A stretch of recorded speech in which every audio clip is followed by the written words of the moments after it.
Ayan na yung onion natin guys para sa biryani. At ito na yung biryani. Chicken biryani yan guys. Ayan. Ang pagod lang kasi gawin to kasi iba yung luto mo ng kanin. Apat na bisis. Lutuin ko yung manok.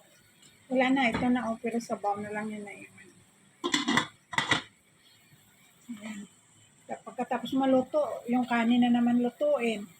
Tapos ng kanin, ayan, lutuin mo na siya, ihalo mo na siya dyan na yan siya, kasama na. Lutuin mo. Tapos, ayan, onion. Lutuin din.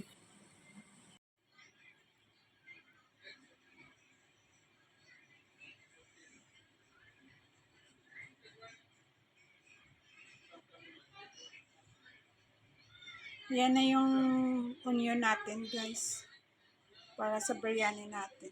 Di ba ang ganda ng pagkagawa? Hindi nasunog. Salamat naman.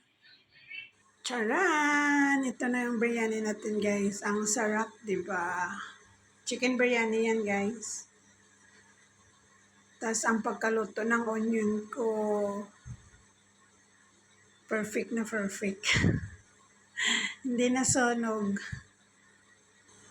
Kainan na, guys. Thank you for watching. See you in the next video. And don't forget to subscribe.